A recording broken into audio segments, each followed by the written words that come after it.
The Eagles' coaching search has been the biggest story in Philadelphia this offseason, and the noise around it has been growing louder by the day. What's really catching everyone's attention is the sudden wave of offensive coordinator candidates pulling out of the race, and it's left fans wondering what exactly is going on behind the scenes at first glance.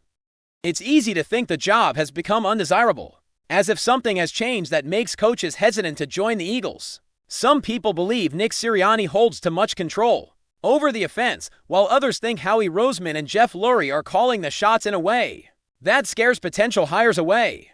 But if we step back and look at the bigger picture, it might just be the nature of the market right now. With so many teams hunting for coordinators and head coaches, the competition is intense, and that can create a domino effect where candidates withdraw for reasons that have nothing to do with the Eagles themselves.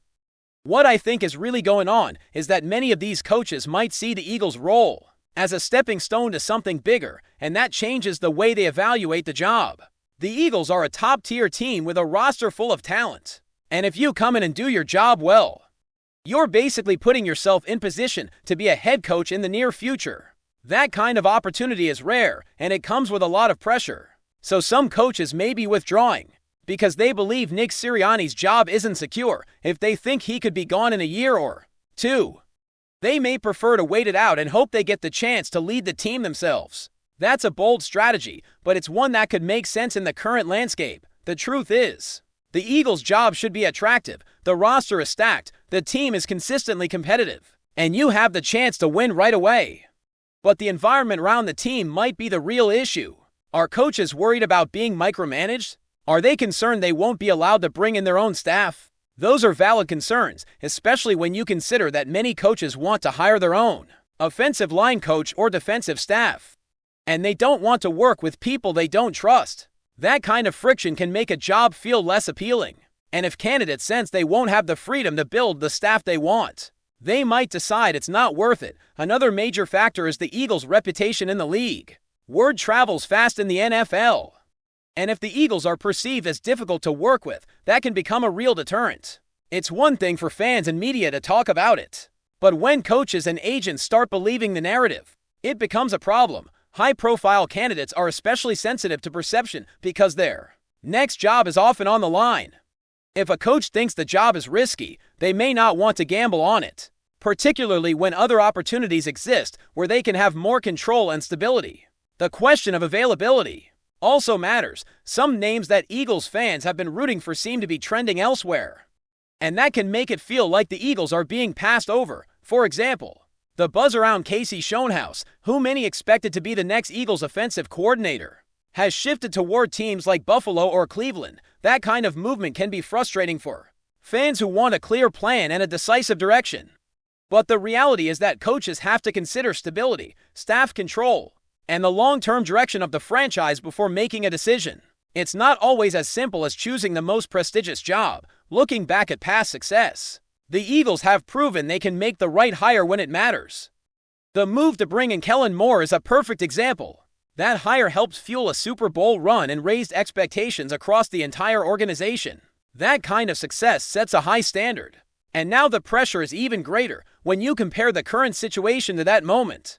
It's easy to feel like something is off, but it could simply be that this year's market is different. Not every year is going to produce a smooth and fast coaching search, and the Eagles may need to be patient to find the right fit. Meanwhile, the Eagles have been making internal moves to maintain continuity. One of the most notable updates is the promotion of Joe Casper, who has been working with the secondary for a while and is now stepping into a bigger role. This move signals that the Eagles are trying to keep stability within their coaching staff, even as they search for a new offensive coordinator. Casper's promotion also shows a vote of confidence in the way he has helped develop players.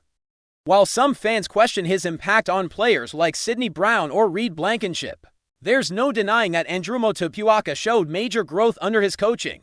That kind of development doesn't go unnoticed, and it speaks to why many people in the building respect him.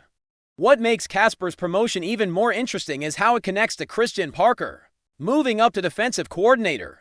Parker's promotion is another example of the Eagles focusing on stability on the defensive side of the ball. The Eagles have long been known for their defensive identity, and maintaining that consistency is crucial. Even if there are questions about some of the younger players, The organization seems confident in the direction of the defense. Casper stepping up into a larger role shows that the Eagles are investing in internal talent and trusting the coaches who have been part of the system for a while. But let's be honest. The biggest question on everyone's mind is the quarterback situation. The chatter around Jalen Hurts has become constant, and it's hard to scroll through social media without seeing trade scenarios and hypotheticals. The most outlandish one is the idea of trading Hurts for Joe Burrow, with the Eagles sending multiple first-round picks on top. That kind of talk is not grounded in reality, and it only adds chaos to an already heated offseason. It's the kind of speculation that exists because of a narrative created by the media, and it doesn't help anyone. The reality is that Jalen Hurts is not the problem. He has proven he can win at the highest level, and he is a Super Bowl MVP for a reason. Yes, he has had down years and he has battled injuries, but that is part of the game. Joe Burrow has a similar situation: great weapons, a subpar offensive line, and a history of injuries. The difference is that Burrow has never been able to stay healthy for a full season, and that risk cannot be ignored. If you trade for him and he misses significant time, you could set the franchise back for years. Swapping quarterbacks does not guarantee a better outcome.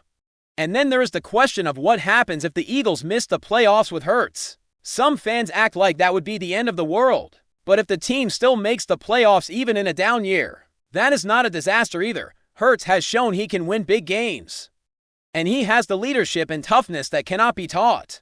If the Eagles go through a rough season, it does not automatically mean Hurts is the problem.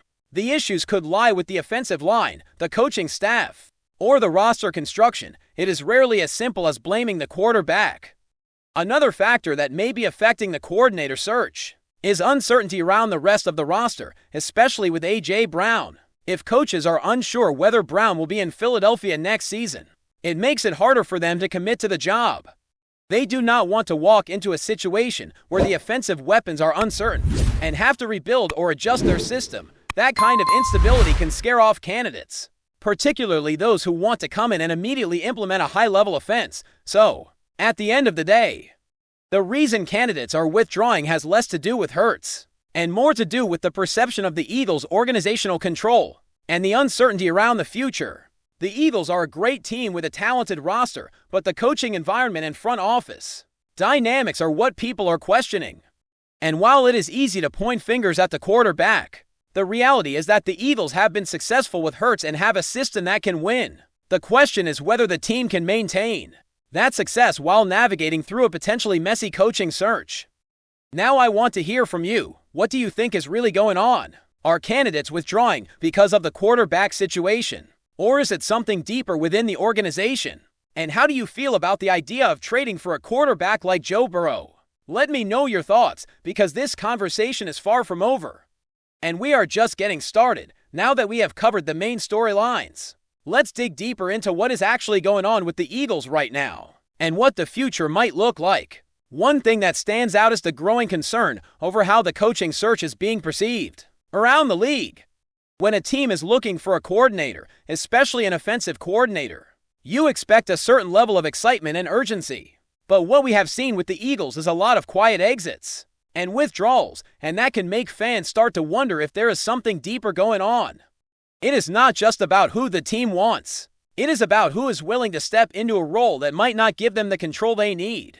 A lot of people are pointing to the idea that the Eagles' front office is controlling. They have built a strong identity and a winning culture.